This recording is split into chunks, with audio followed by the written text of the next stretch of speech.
चलिए सबसे पहले नंबर पे इस लेक्चर 4 में, जिसका नाम है victory of British in India में, सबसे पहले मुद्दा जो होगा वो होगा establishment peace and control on Portuguese. तो पुर्तगालियों पर किस तरह से या पुर्तगालियों के साथ किस तरह से शांति स्थापित की गई और किस तरह से उन पर कंट्रोल बनाया गया, किसके द्वारा, ईस्ट इंडिया कंपनी के द्वारा। इस टॉपिक को हम डिस्कस करेंगे। ठीक है, तो इंडिया आने वाली या एशिया में आने वाली सबसे पहली यूरोपियन पावर ही कौन थी? पोर्तुगीज थी। ठीक है, फर्स्ट यूरोपियन पावर कौन है? तो वो पुर्तगाली है जो इंडिया तक पहुँचे हैं। ठीक है, और इंडिया में काफ़ी कुछ इन्होंने हासिल किया, काफ़ी कंट्रोल इस्टेब्लिश किया, काफ़ी नियंत्रण स्थापित किया और एक बड़ा एम्पायर, एक बड़ा साम्राज्य बनाया, हालांकि कोस्टल रीजन पर ही, है ना। इन्होंने नॉर्थ में या जहाँ पे मुगलों का साम्राज्य था वहाँ पर इन्होंने कोई भी अपना एम्पायर डेवलप करने की कोशिश नहीं की। साउथ में और कोस्टल रीजन में ही इनका प्रभुत्व देखने को मिला। तो इनके हिस्ट्री के बारे में हम लगभग सब कुछ डिस्कस कर चुके हैं। लेक्चर नंबर 3 में जिसमें हमने अराइवल डिस्कस किया था यूरोपियंस का, उसमें हमने पुर्तगालियों को काफ़ी डीप में डिस्कस किया हुआ है। एक एक इवेंट हमने पढ़े हैं कि सबसे पहले 1498 में या उसके भी पहले अल्फांसो डी अल्बुकर्क जो आया था ना, सबसे पहला व्यक्ति जो निकला था सबसे पहला जो व्यक्ति आया था और उसके बाद फिर ये आए थे कौन, जिनका नाम था वास्को डी गामा। ठीक है, अभी नाम क्लिक नहीं हो रहा फर्स्ट पर्सन का। फिर वास्को डी गामा आया। वास्को डी गामा के बाद जो पूरे प्रोग्राम हुए हैं पुर्तगालियों के ना, वास्को डी गामा 3 बार इंडिया में आया था। इस तरह से ना ये टॉपिक हमने डिस्कस किया हुआ, पूरी घटनाओं को पढ़ा है, किस तरह से कोचीन को हेडक्वार्टर बनाया, 1510 में गोवा को इन्होंने अपने छीना है या जीत लिया है, फिर 1530 के लगभग गोवा को कैपिटल भी बनाया गया। तो इस तरह से ना पूरी की पूरी इवेंट्स या हमने इंपॉर्टेंट जो बातें हैं वो डिस्कस कर चुके। ठीक है, तो देखिए कुछ चर्चा करेंगे। जैसे गोवा पर पुर्तगालियों ने 1510 में अधिकार स्थापित कर लिया था और उस समय अल्फांसो डी अल्बुकर्क इनका क्या हुआ करता था? वायसराय हुआ करता। ठीक है, अल्फांसो डी अल्बुकर्क वायसराय हुआ करता था और जिस समय इन्होंने गोवा को छीना था, गोवा को जीत लिया था, तब फारस की खाड़ी में स्थित होर्मुज से लेकर मलाया में स्थित मलक्का और इंडोनेशिया के स्पाइस आइलैंड तक एशिया के पूरे समुद्री तट पर पुर्तगालियों ने अधिकार जमा रखा था। ठीक है, तो 1510 के टाइम की अगर हम बात करें, जिस समय अल्फांसो डी अल्बुकर्क वायसराय था, तो गोवा को भी छीन लिया। इसके अलावा अगर बात की जाए तो फारस की खाड़ी पर जो एक इम्पोर्टेंट जगह थी होर्मुज जहाँ से व्यापार का एक रास्ता मिलता था, उस पर भी इन्होंने नियंत्रण कर लिया था। ठीक है, लगभग 1511 के लगभग। और अगर मलाया द्वीप की बात करें, जिसे आज के समय सिंगापुर के नाम से जाना जाता है, वहाँ पर जो मलक्का स्ट्रेट है, मलक्का जो जल डमरू मध्य है, जो एक मेन रूट हमें देती है, एक मुख्य रास्ता देता है जहाँ से व्यापार चीन तक पहुँचता है, उस पर्टिकुलर मलक्का स्ट्रेट पर भी किसने कंट्रोल कर लिया था, नियंत्रण स्थापित कर लिया था? पुर्तगालियों ने। और इंडोनेशिया के जो स्पाइस आइलैंड थे, जो मसाला द्वीप थे, वहां तक अपना वर्चस्व बना लिया था पुर्तगालियों ने। और इंडिया के जितने कोस्टल रीजन थे, अगर उनकी बात करें, जो तटीय क्षेत्र थे, उन्हें भी अपने कंट्रोल में किया। ठीक है, श्रीलंका को भी अपने नियंत्रण में किया था। काफी ज्यादा प्रभुत्व बना लिया था पुर्तगालियों ने। इन्होंने भारत के तटीय क्षेत्रों पर भी कब्जा जमा लिया था। ठीक है, अपना व्यापार व अधिकार क्षेत्र बढ़ाने और यूरोपीय प्रतिद्वंदियों से अपने व्यापारिक एकाधिकार को सुरक्षित रखने के लिए लगातार लड़ाइयां लड़ते रहे। ठीक है, तो ये चीज भी ध्यान रखिएगा कि अपने व्यापारिक एकाधिकार को बनाए रखने के लिए, और जो पुर्तगाली इनके जो यूरोपियन इनके प्रतिद्वंदी हैं, जो यूरोप के व्यापारी हैं, उनसे अपने व्यापारिक एकाधिकार को सुरक्षित रखने के लिए लगातार इन्होंने क्या किया है, इनके साथ में लड़ाइयां लड़ी हैं, युद्ध किए हैं। ठीक है, समुद्री डकैत और लूटपाट में भी वे पीछे नहीं रहे। ठीक है, तो इन्होंने समुद्री डकैती भी की और लूटपाट भी की, है ना। अगर किसी दूसरे देश का या किसी दूसरे व्यक्ति का शिप या जहाज इनके समुद्री नियंत्रण वाले क्षेत्र से गुजरता था, तो ये उसे लूट लेते थे। ठीक है, हाँ, और एक प्रकार से डकैती भी इनके द्वारा की जाती थी। एक सिस्टम इन्होंने शुरू किया था कि इनके क्षेत्र से अगर कोई जहाज गुजरता है तो उसे एक पर्टिकुलर टैक्स देना पड़ता था, और अगर वो टैक्स नहीं देता था, अगर वो रसीद नहीं यहाँ से हासिल करता था, तो उसके साथ कुछ भी ये इवेंट कर सकते थे। ठीक है, अमानवीय अत्याचार करने और अव्यवस्था फैलाने में इनका भी पूरा का पूरा योगदान रहा है या हाथ रहा है भारत में। ठीक है, तो अमानवीय व्यवहार भी किया गया और भारत में अव्यवस्था भी इन्होंने फैलाई है। उनके बर्बर व्यवहार के बावजूद भारत के कुछ इलाकों पर इनका कब्जा लगभग 1 सदी तक बना रहा था। जैसे मैंने अभी आप लोगों को बताया, लगभग 1 सेंचुरी यानी 100 ईयर तक इन्होंने इंडिया के कुछ टेरिटरीज पर अपना नियंत्रण रखा है, अपना कंट्रोल किया। ठीक है, आप लोग समझ सकते हैं 1498 में लोग आए थे, 1498 में आए थे।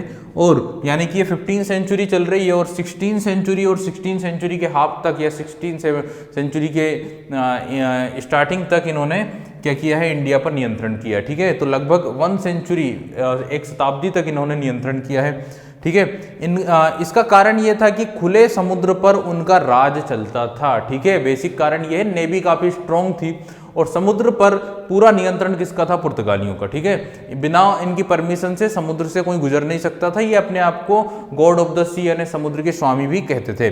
उनके सैनिक और प्रशासक कड़े अनुशासन के पाबंद थे और चूंकि दक्षिण भारत मुगल साम्राज्य से बाहर था, इसलिए मुगलों की ताकत का सामना उनको नहीं करना पड़ा। तो इनके इंडिया में स्टेब्लिश होने का जो बेसिक कारण ये बना कि खुले समुद्र में इनका ही वर्चस्व था। ठीक है, दूसरी बात, इनके जो प्रशासक थे, इनके जो सैनिक थे, वो काफी पाबंद थे, अनुशासित रहते थे, कड़े निर्णय ले सकते थे।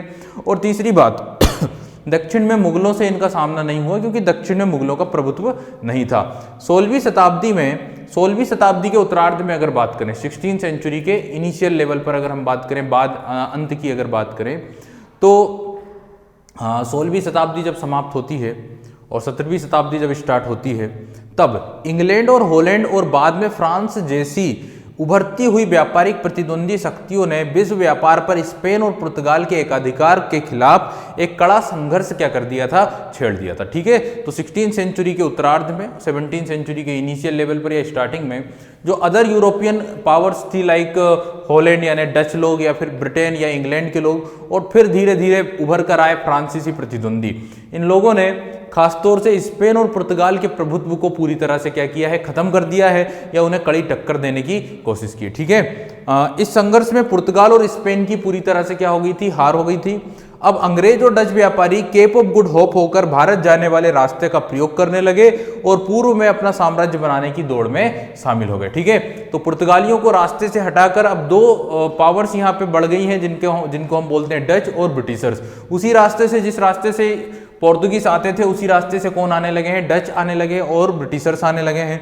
और ईस्ट में यानी पूर्व में, खासतौर से इंडिया की बात की जाए, श्रीलंका की बात की जाए या इंडोनेशिया की बात की जाए, तो यहाँ पर अपने एम्पायर को बिल्ड करने की दौड़ में ये लोग शामिल हो गए। ठीक है, अंत में अगर हम बात करें इंडोनेशिया पर, तो इंडोनेशिया पर डच और भारत, श्रीलंका और मलाया पर अंग्रेजों का अधिकार हो गया था। ठीक है, तो जहां पर पुर्तगालियों का नियंत्रण था, वहां पर लास्ट में अगर बात की जाए तो डचों ने, और इंडिया पर ब्रिटिशर्स ने, श्रीलंका पर और मलाया पर ब्रिटिशर्स ने कंट्रोल किया, इंडोनेशिया पर डचों ने कंट्रोल किया। ठीक है, 1602 में बनी थी डच ईस्ट इंडिया कंपनी, है ना, जिसका नाम था बेरिंग दे ओस्ट इंडीज, BOC के नाम से जाना जाता था, की स्थापना हुई थी।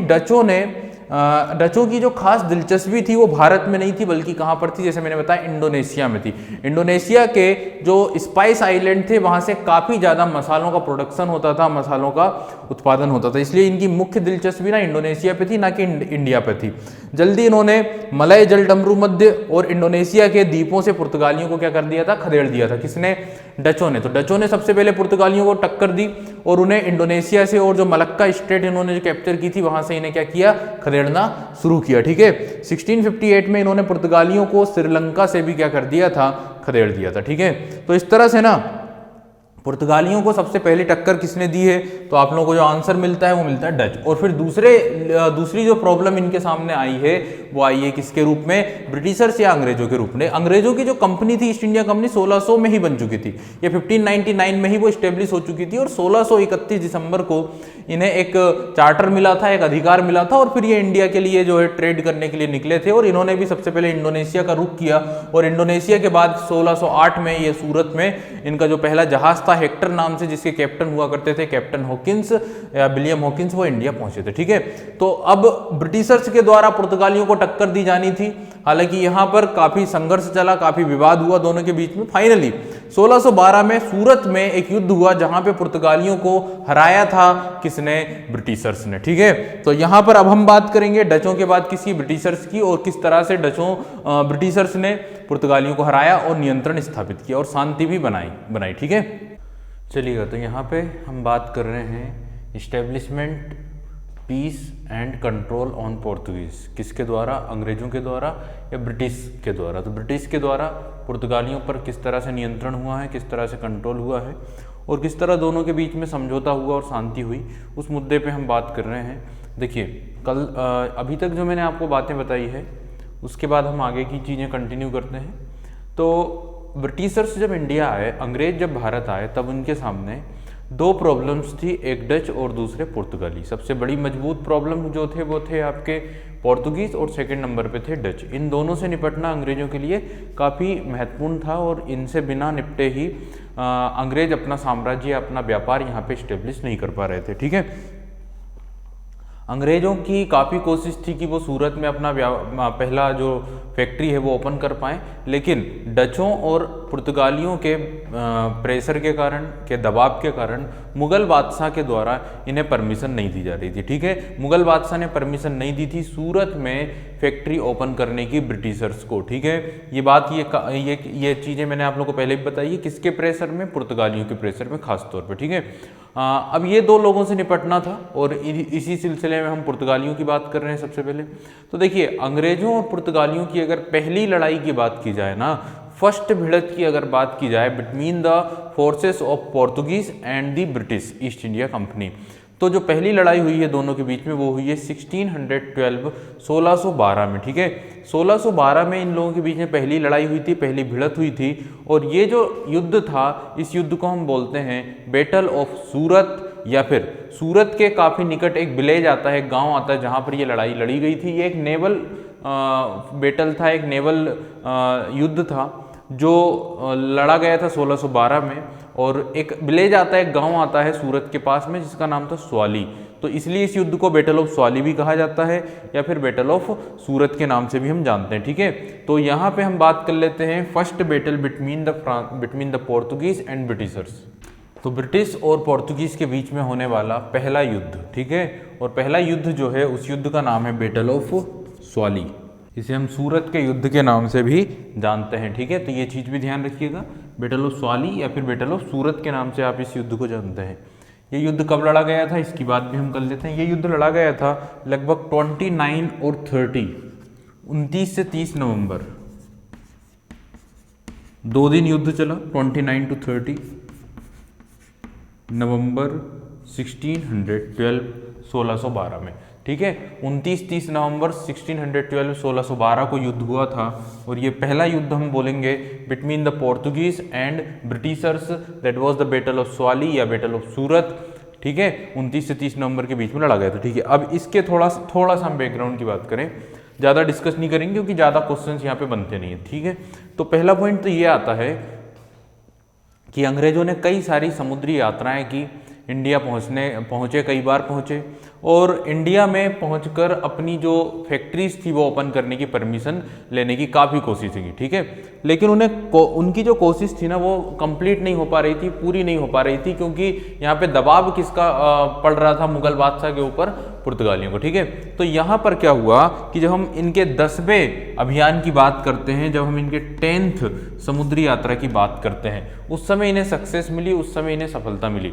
ठीक है, अगर हम बात करें फर्स्ट जो व्यक्ति इंडिया में आया था जिसका नाम आप लोग पता है ना, कैप्टन विलियम हॉकिंस। तो विलियम हॉकिंस 1611 में वापस लौट गया था। ठीक है, उसे परमिशन नहीं मिल पाई, उसने मसूलीपट्टनम में अपनी पहली फैक्ट्री स्टेब्लिश की, बट सूरत में परमिशन नहीं मिली, वो वापस लौट गया था। इस तरह कई सारे अभियान इंडिया पहुंचे लेकिन वो सक्सेस नहीं हो पाए। अब 1612 में जो 10वां अभियान इंडिया पहुंचा था, जो 10th वॉयज थी, वॉयज का मतलब होता है समुद्री यात्रा, तो जो 10th वॉयज हुई थी जो 1612 से, ठीक है मैं यहाँ पे लिख देता हूँ 10th वॉयज, 10th जो वॉयज है अगर उसकी बात की जाए तो वो 1612 से 1614 के लिए तय की गई थी। 1612 से 1614 के बीच में 10वां समुद्री अभियान ब्रिटिश गवर्नमेंट की ओर से भेजा गया था। और इस अभियान के जो लीडर थे, अगर उनकी बात की जाए तो उनका नाम था कैप्टन थॉमस बेस्ट। ठीक है,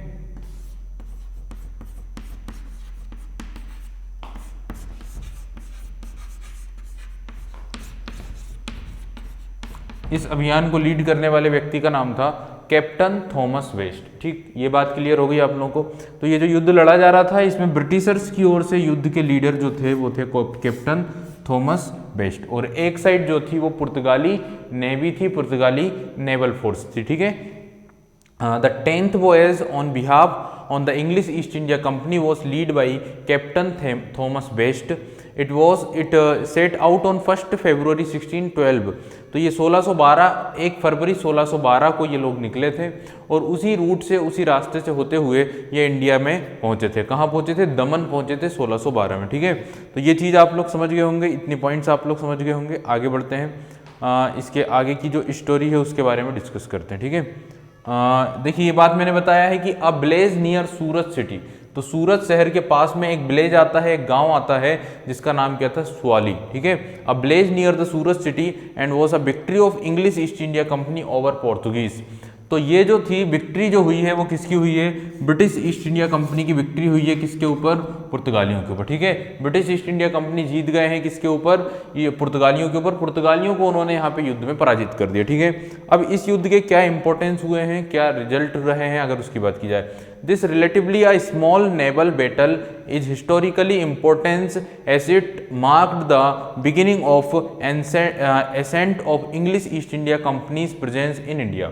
ठीक है, तो ये एक रिजल्ट अगर देखा जाए, एक परिणाम अगर देखा जाए तो क्या होगा कि this is relatively small naval battle. एक छोटा नेवल बैटल था, एक छोटी सी भिड़ंत थी, लेकिन नेवल बैटल था। ठीक है, is historically importance it is as it mark the beginning of ascent of English East India Company's. तो यहाँ पे इंग्लिश ईस्ट इंडिया कंपनी यानी अंग्रेजों की ईस्ट इंडिया कंपनी जो है उसकी शुरुआत हो गई है और उसने अपने पैर यहाँ पर जमा लिए। ठीक है, तो ये शुरुआत मानी जाती है इंडिया में ईस्ट इंडिया कंपनी की। ठीक है, this battle also convince the East India Company to establish a small navy to safeguard their commercial interest for other European power and also from pirates. तो इसी विजय के साथ साथ या इसी के साथ साथ ईस्ट इंडिया कंपनी को साथ ही एक नेवी को रखने की भी परमिशन मिल गई है। एक वो अपने साथ एक नेवी भी रख पाएंगे और इस नेवी का जो बेसिक पर्पस होगा वो क्या होगा कि अपनी जो ट्रेड सेंटर्स हैं, अपने जो व्यापारिक केंद्र हैं, उन्हें सुरक्षित रख पाएं और साथ ही जो समुद्री लुटेरों का जो डर रहता है उनसे भी वो अपने आप को सुरक्षित रख पाएं। ठीक है, this small beginning is regarded as the root of modern Indian Navy. और यहीं से आधुनिक भारतीय जो नौसेना है उसी का रास्ता या उसी का जो रूट है वो क्या होता है? तैयार होता है। ठीक है, युद्ध का देखिए, युद्ध के ऊपर से कोई ज़्यादा क्वेश्चन नहीं, ये आपको एक सिर्फ एक फैक्ट के रूप में ही ध्यान रखना है। बैटल ऑफ स्वाली या बैटल ऑफ सूरत जो लड़ा गया था 1612 में, डेट भी नहीं आपसे पूछी जाएगी, तारीख भी नहीं पूछी जाएगी, फिर भी मैंने बताया 29 से 30 नवंबर के बीच में। तो युद्ध के ऊपर से ना कोई क्वेश्चन आपको नहीं बनने वाला है। हालांकि युद्ध के लीडर कौन थे? तो थॉमस वेस्ट या कैप्टन थॉमस वेस्ट किसको लीड कर रहे थे? इंग्लिश ईस्ट इंडिया कंपनी को। ये जो इनका अभियान था ये कौन से नंबर का अभियान था? ये 10th वॉयज था, ये 10वां समुद्री अभियान था या समुद्री यात्रा इन लोगों ने करी थी जो 1612 से 1614 तक चली थी। ठीक है, तो ये चीज़ आप लोगों को क्लियर हो गई होगी। अब यहाँ पे ना एक चीज़ ध्यान रखिएगा, काफ़ी कोशिश करने के बाद भी परमिशन नहीं मिल रही थी, कोई भी प्रॉफिटेबल परमिशन अभी तक नहीं मिल पाई थी ईस्ट इंडिया कंपनी को। मसूलीपट्टनम में ट्रेड सेंटर खोल दिया था लेकिन उतना प्रॉफिट नहीं हो पा रहा था जितना प्रॉफिट इन्हें लग रहा था कि इंडिया में ट्रेड करने से मिल पाएगा। इसलिए ब्रिटिश जो रूलर थे, ब्रिटिश जो शासक थे जिनका नाम था किंग जेम्स फर्स्ट, तो जेम्स फर्स्ट जो थे इन्होंने अब साफ तौर पर कह दिया था कि अगर अब हमें कोई प्रॉफिटेबल परमिशन अगर इंडिया से नहीं मिलती है तो हम अपने इस कैंपेन को क्या कर देंगे? बंद कर देंगे, अपने इस अभियान को इंडिया से बंद कर देंगे और हम इंडिया से वापस आ जाएंगे। ठीक है, तो ध्यान रखिएगा, coincidentally on 13th of September 1612 a squadron of 16 Portuguese barks sailed into the Surat. अभी क्या होता है कि कंसिक्वेंटली अगर बात की जाए, कोइंसिडेंटली अगर बात की जाए तो सूरत वाले क्षेत्र से पुर्तगालियों की जो नौसेना थी वो वहां से क्या होती है? रिमूव हो जाती है, वो वहां से कहीं और चले जाते हैं। ठीक है, तो ये एक सीक्वेंस यहाँ पे देखने को मिलता है। On 22 September 1612 captain West decided to send an ambassador to the emperor asking for permission to trade and settle a factory at Surat. और तभी जो थॉमस वेस्ट होते हैं वो तय करते हैं कि वो अपने एक दूत को भेजेंगे मुगल बादशाह के पास ये परमिशन लेने के लिए, ये अनुमति लेने के लिए कि हम सूरत में एक फैक्ट्री क्या करना चाहते हैं? ओपन करना चाहते हैं। ठीक है, तो उन्होंने ये तय किया कि वो मुगल बादशाह के पास अपना एम्बेसडर भेजेंगे। उसी समय क्या हुआ था कि उसी समय सूरत से जो पुर्तगाली नौसेना है वो कहीं और दूर चली गई थी और ये लोग यहाँ आ गए थे और उन्होंने मुगल बादशाह के पास अपना एम्बेसडर भेजने का प्लान बना लिया था। ठीक है, This may have been partially because King James I extended the company's charter in 1609 on the basis that it would be cancelled if no profitable venture were concluded within 3 years। तो ठीक है, 1609 में जो जेम्स प्रथम थे उन्होंने कहा था कि हम 3 साल के लिए और आपका बढ़ा रहे हैं चार्टर, अगर कोई प्रॉफिटेबल परमिशन नहीं मिल पाती है तो फिर हम इंडिया से पूरी तरह से क्या कर देंगे, क्विट कर देंगे। ठीक है, तो यहाँ पे if refused he plan to quit the country, यदि यहाँ पे रिफ्यूजल हो जाता, यदि यहाँ पर परमिशन नहीं मिलती तो ये इंडिया से पूरी तरह क्या कर रहे थे, क्विट करने वाले थे, इंडिया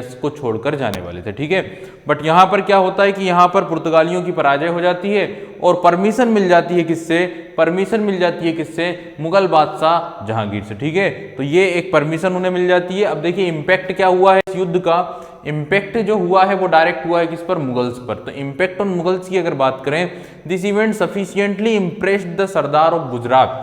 तो गुजरात के जो सूबेदार थे, जिन्हें सरदार भी कहा जाता है, उन्हें काफी ज्यादा प्रभावित किया है ब्रिटिशर्स ने, अंग्रेजों ने, हु रिपोर्टेड टू इंपीरियर, जिन्होंने ये सारी जानकारी किसे पहुंचाई है, मुगल बादशाह या मुगल इंपीरियर को, जो उस समय जहांगीर हुआ करता था। ठीक है, thereafter the emperor was more favourable towards the English than the Portuguese. और इसी के बाद, इस युद्ध के बाद ही जो मुगल बादशाह थे वो अंग्रेजों के प्रति ज्यादा क्या हुए, उनके प्रति ज्यादा उन्होंने झुकाव दिखाया, बजाय किसके, पुर्तगालियों के। अभी तक वो पुर्तगालियों के प्रेशर में थे, अब वो किसके प्रेशर, अब वो किसके लिए थोड़ा सा झुक गए हैं, थोड़े से फेवरेबल हो गए हैं, किसके लिए, मुगलों, ब्रिटिशर्स के लिए, अंग्रेजों के लिए। ठीक है, तो ये एक युद्ध के बारे में हमने बात कर ली है जिसका नाम है बैटल ऑफ स्वाली या स्वाली का युद्ध। यहाँ पे अंग्रेजों का ना अगर बात की जाए तो रूट बन गया है, अंग्रेजों ने अपने पांव यहाँ पे क्या कर दिए हैं, जमा लिए। ठीक है, इसीलिए इस युद्ध का काफी इंपॉर्टेंस है, एक महत्व है, क्योंकि एक नेवल बैटल था और अभी तक की अगर बात की जाए तो नेवल फोर्स में, नेवल स्ट्रेंथ में सबसे मजबूत स्ट्रेंथ ही किसकी मानी जाती थी इंडिया में, तो वो मानी जाती थी पुर्तगालियों की। ठीक है, पुर्तगालियों को ही कहा जाता था कि गॉड ऑफ द सी, समुद्र के देवता या समुद्र के स्वामी ही किसे कहा जाने लगा था, पुर्तगालियों को।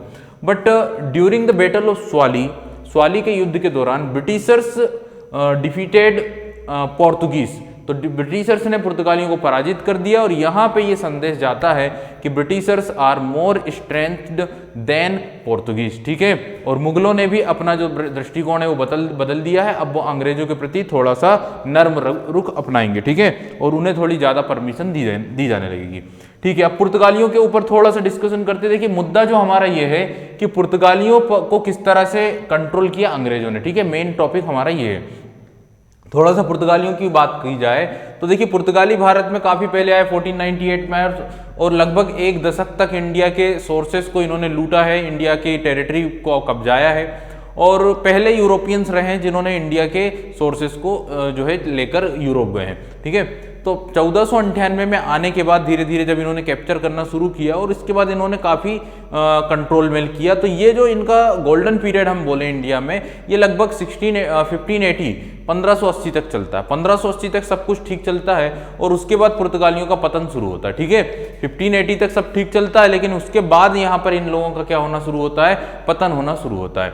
और पुर्तगालियों के डिक्लाइनेशन या पतन होने का जो मुख्य कारण बनता है, जो मेन रीजन बनते हैं, वो क्या बनते हैं कि जो उनकी कंट्री में जो डिस्प्यूट थे, जो करप्शन थे, ठीक है, उनके पहले के जो प्रशासक थे वो काफ़ी क्या थे, वो काफ़ी डिसिप्लिन में रहते थे, काफ़ी कड़े निर्णय लेने वाले लोग थे। लेकिन अब उनके जो प्रशासक थे वो करप्ट लोग थे।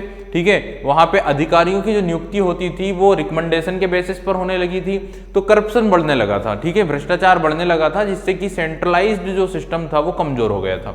दूसरा जो मुख्य कारण था पतन का, अगर हम बात करें पुर्तगालियों के हार की, तो जब इंटरनल अगर सेंट्रलाइज्ड जो सिस्टम है वो अगर करप्ट होगा तो बाकी की चीजें भी अपने आप क्या होने लगेगी, वीक होने लगेगी। लेकिन सबसे बड़ी चीज जो बनती है, सबसे बड़ा जो कारण बनता है वो ये बनता है कि स्पेन के साथ इन्होंने क्या कर लिया, समझौता कर लिया। ठीक है, स्पेन अगर देखा जाए तो इनका प्रतिद्वंदी ही था, लेकिन अब स्पेन और ये लोग साथ में आ गए हैं और इन्होंने साथ में आने के बाद कोशिश की है ब्राजील की ओर, ब्राजील को कैप्चर करने की या ब्राजील में अपना प्रभुत्व बढ़ाने की।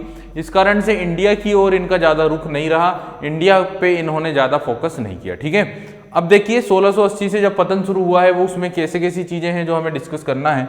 तो यहाँ पे ना 1596 है ना, 1580 से जो पतन शुरू हुआ 1580 से 1596 की अगर बात की जाए, 1596 की अगर बात की जाए, तो यहाँ पे डचों का क्या हुआ है, आगमन हुआ है। डचों ने इंडिया में आना शुरू कर दिया। हालांकि डच अभी कहाँ आए हैं, इंडोनेशिया आए हैं। कहाँ आए हैं, डच इंडोनेशिया पहुंच चुके हैं और इंडोनेशिया के जो आइलैंड्स थे उनको इन्होंने कंट्रोल करना शुरू कर दिया और वहां पर जो मौजूद पोर्तुगीज थे उन्हें वहां से भगाने की कोशिश शुरू कर दी।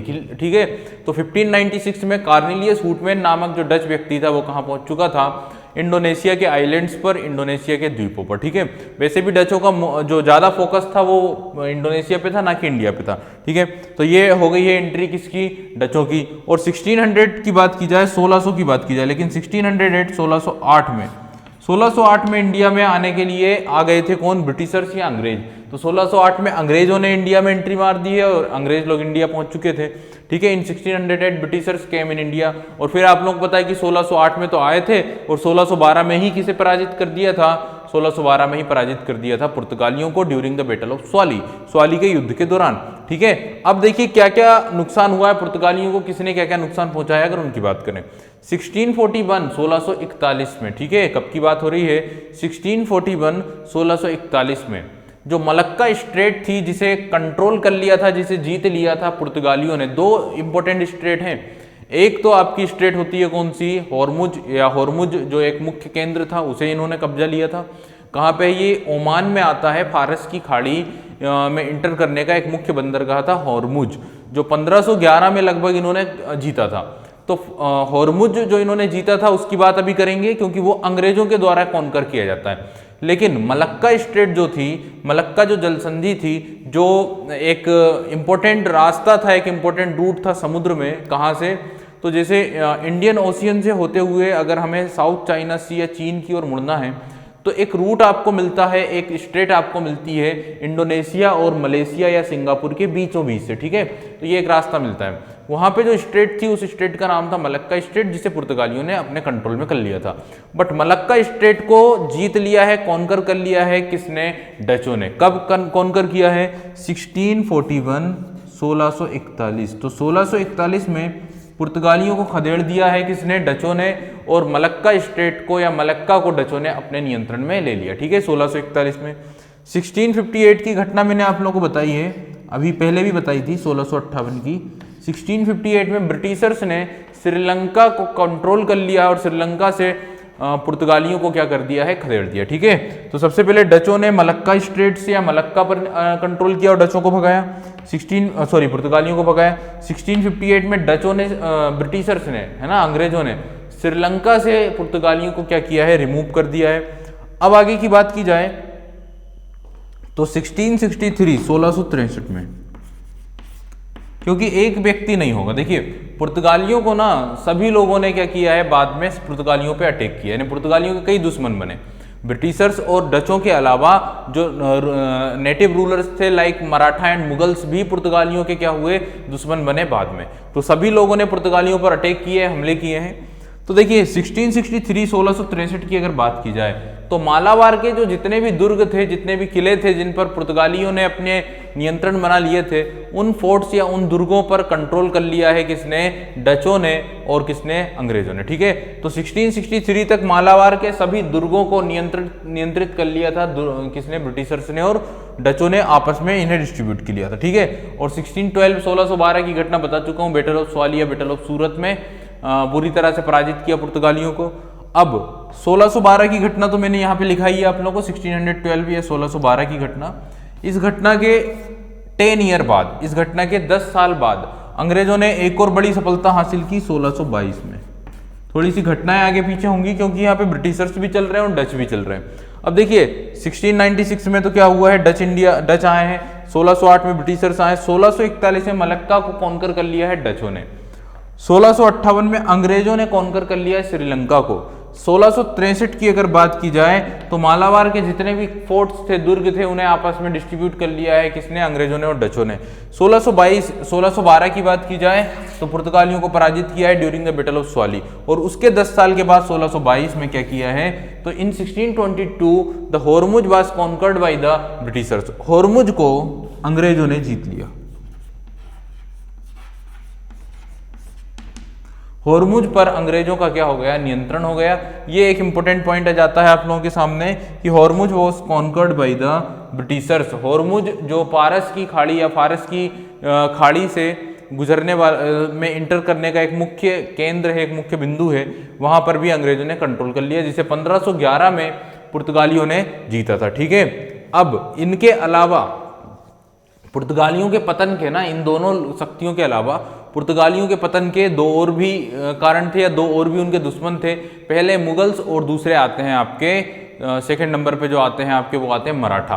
तो मराठा और मुगल्स ने भी पुर्तगालियों पर हमले किए हैं। तो इस तरह से टोटल 4 हो जाते हैं, अंग्रेज, डच, मुगल और मराठा। अब मुगल देखिए, अंग्रेजों ने और डचों ने क्या नुकसान पहुंचाया है पुर्तगालियों को, उसके बारे में हल्का हल्का सा मैंने यहाँ पे डिस्कस किया। अब हम बात करेंगे कि मुगलों ने और मराठों ने क्या नुकसान पहुंचाया है पुर्तगालियों के, उसके ऊपर हम अब बात करेंगे। देखिएगा अब यहाँ पे, तो इस तरह से हम बात करें अगर किसकी, पुर्तगालियों के, तो पुर्तगालियों के पीछे जो जो लोग पड़े थे, पुर्तगालियों के जो जो दुश्मन थे, अगर हम उनकी बात करें तो देखिए,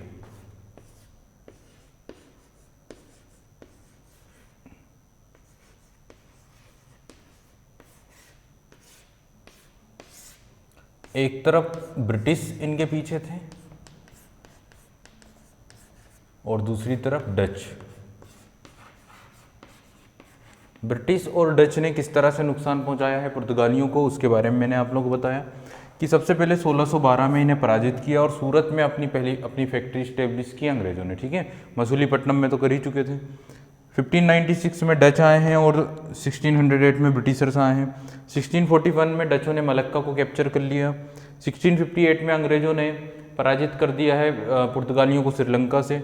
1663 की बात की जाए, 1663 की बात की जाए, तो मालाबार के जितने भी फोर्ट्स थे, दुर्ग थे, जहाँ पे पुर्तगाली बैठे हुए थे, वहाँ से उन्हें खदेड़ा है अंग्रेजों ने और डचों ने। 1612 के बाद 10 साल के बाद 1622 में हॉर्मुज से भी भगा दिया है किसे, पुर्तगालियों को। ठीक है, इस तरह से ये डिफीट्स थी, ये हार थी किसकी, पुर्तगालियों की। तो ये दो तो परेशान कर ही रहे थे, इसके अलावा इनके और भी दो दुश्मन बन रहे थे, जिसमें एक नाम आता है मुगल का और दूसरा नाम आता है मराठों का। ठीक है, तो मुगल और मराठा, ये दो भी शक्तियां थी, ये दो पावर्स भी थी जो पुर्तगालियों को क्या कर रहे हैं, परेशान कर रहे हैं, पुर्तगालियों को इंडिया से खदेड़ने की कोशिश कर रहे हैं। ठीक है, तो इन दोनों के बारे में भी पढ़ लेते हैं, इन दोनों के द्वारा क्या प्रॉब्लम्स क्रिएट की जाती है, किसके लिए, पुर्तगालियों के लिए, उसके बारे में हल्का सा हम डिस्कस कर लेते हैं। देखिएगा, मुगल्स की अगर बात कर लेते हैं,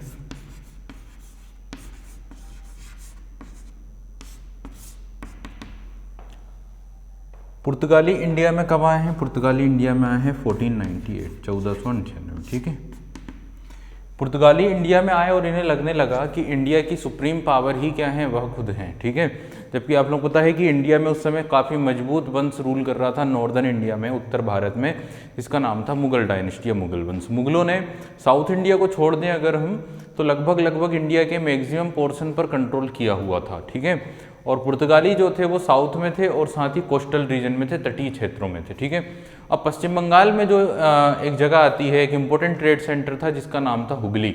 तो हुगली में पुर्तगालियों ने अपनी फैक्ट्री बनाई हुई थी, अपना ट्रेड सेंटर बनाया हुआ था, और हुगली के पास से जितने भी जहाज वगैरह गुजरते थे, चाहे वो मुगलों के हों या चाहे किसी और व्यापारियों के जो ट्रेड शिप थे, जो जहाज थे, वो जब वहाँ से गुजरते थे तो उन पर काफ़ी ज़्यादा हमले किए जाते थे, किसके द्वारा, पुर्तगालियों के द्वारा। ठीक है, तो पुर्तगाली क्या करते थे कि हुगली के पास से गुजरने वाले जहाज़ों पर काफ़ी लूटपाट करते थे, उन पर हमले करते थे। एक प्रकार से उनकी दादागिरी चल रही थी, कहाँ पर, हुगली में। ठीक है, तो हुगली में काफ़ी दबदबा बना लिया था किसने, पुर्तगालियों ने, और वो टक्कर देने की कोशिश कर रहे थे, एक प्रकार से वो एक रेजिस्टेंस करने की कोशिश कर रहे थे, किसके खिलाफ, मुगल्स के खिलाफ। हालांकि उन्हें मुगलों की ताकत के बारे में उतनी इन्फॉर्मेशन अभी तक नहीं थी, मुगलों की स्ट्रेंथ के बारे में उतनी जानकारी अभी उन्हें नहीं थी। ठीक है, तो अंधेरे में उन्होंने तीर चलाया और एक प्रकार से मुगलों के ही खिलाफ जाने की कोशिश की। ठीक है, अब जब ऐसा हुआ तो उस समय के जो मुगल रूलर थे वो थे आपके शाहजहां, और शाहजहां ने 1632 1632 में इन 1632 में। और आप सभी को पता है कि हुगली कलकत्ता में आता है, सॉरी बंगाल में आता है। तो बंगाल में ही इनके जो सिपाह सलार थे मुगलों के, कासिम खान, ठीक है, तो बंगाल के सिपाह सलार या शाहजहां ने अपने सिपाह सलार, अपने एडवाइजर, अपने एक मुख्य अधिकारी कासिम खान को भेजा पुर्तगालियों को सबक सिखाने के लिए, ठीक है। तो कासिम खान जाता है 1632 में और पुर्तगालियों पर अटैक करता है, पुर्तगालियों पर हमला करता है। कहाँ पर? हुगली में। और हुगली में पुर्तगालियों को बुरी तरह से डिफीट किया जाता है, पराजित कर दिया जाता है, हरा दिया जाता है। किसके द्वारा? मुगल्स के सिपाह सलार कासिम खान के द्वारा। तो इस तरह से हुगली से भगाया जाता है किसे? पुर्तगालियों को, और नियंत्रण में लाया जाता है, कंट्रोल में लाया जाता है 1632 में, ठीक है। तो ये कोशिश की थी इन्होंने मुगल्स के अगेंस्ट में जाने की कोशिश की थी और 1632 में मुगलों ने इन्हें सबक सिखा दिया, ठीक है। तो ये मुगलों का सबक सिखाया गया है किसके द्वारा? कासिम खान के द्वारा। Qasim Khan a Mughal official attack on Portuguese in Hooghly, ठीक है। तो कासिम खान ने आक्रमण किया, हमला किया पुर्तगालियों पर। कहाँ पर? लेकिन हुगली में, ठीक है। ये हो गई मुगल्स की बात। दूसरे नंबर पे आते हैं मराठा। मराठा की बात कर लेते हैं, ठीक है, क्योंकि मराठों की अगर बात की जाए ना तो 17वीं सेंचुरी में, 18वीं सेंचुरी में, 18वीं शताब्दी में मराठा काफ़ी ज़्यादा मजबूत शक्ति के रूप में उभर रहे थे, ठीक है। मराठा पावर्स काफ़ी ज़्यादा स्ट्रेंथफुल थी। और यहाँ पे अगर बात की जाए तो ये जो ईयर होगा ये होगा 1739, 1739 की घटना हम पढ़ रहे हैं, ठीक है। इस समय तो मुगल्स थे, लेकिन मराठा जो आएंगे वो 18वीं सेंचुरी में आएंगे, है ना। 18वीं शताब्दी में स्ट्रेंथफुल थे मराठे। 1739 में मराठा जो सूबेदार, मराठा जो पेशवा थे उस समय पर, आप सभी को पता है मराठों के पेशवा 1720 से 1740 के बीच में कौन थे? तो आप सभी को पता है कि बाजीराव बल्लाल उस समय मराठों के पेशवा थे। और सबसे ताकतवर, सबसे महान योद्धा के रूप में जाने जाते हैं बाजीराव बल्लाल या बाजीराव बल्लाल, ठीक है। और काफ़ी फुर्तीले योद्धा के रूप में जाना जाता है। छत्रपति शिवाजी महाराज के बाद दूसरे इंडियन रूलर हम जिन्हें बोलेंगे, जो एक प्रकार से कही जाती है ना, एक युद्ध की जो एक कला होती है, गुरिल्ला वॉरफेयर। तो गुरिल्ला वॉर को स्टार्ट किया है इन्होंने सेकेंड टाइम, किसके बाद? छत्रपति शिवाजी महाराज को, ठीक है।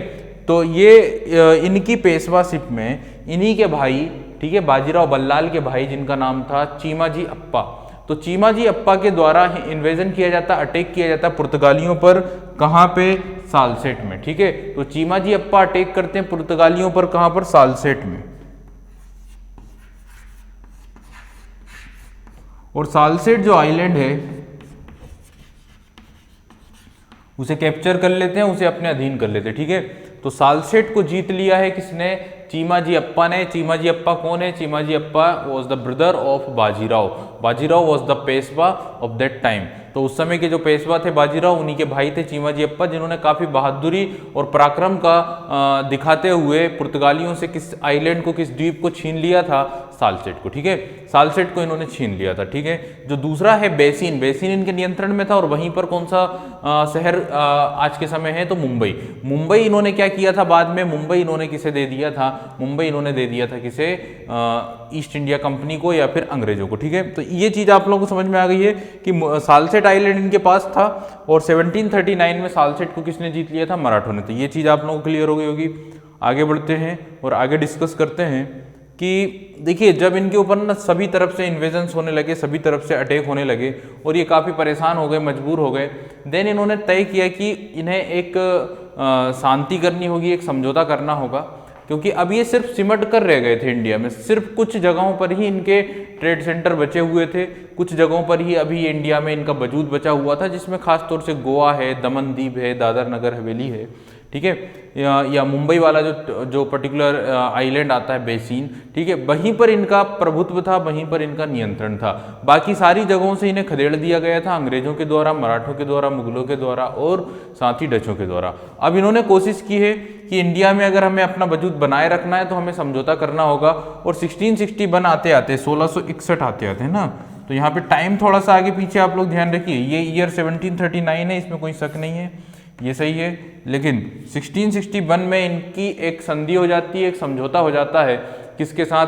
अंग्रेजों के साथ, ठीक है, यूरोप में, कहाँ, इंडिया में नहीं, यूरोप में इनका समझौता हो जाता है अंग्रेजों के साथ। और अंग्रेजों के जो राजकुमार उस समय होते हैं चार्ल्स द्वितीय के साथ इस पुर्तगाली राजकुमारी कैथरीन मेयो का क्या किया गया, विवाह किया गया। तो कैथरीन मेयो का विवाह किया जाता है चार्ल्स सेकंड या चार्ल्स द्वितीय के साथ, और यहीं पर डाउरी के रूप में या दहेज के रूप में मुंबई, यानी उस समय पर जो आइलैंड था बेसिन, वो आइलैंड जो था उसे दहेज में दिया जाता है किसे, चार्ल्स द्वितीय को।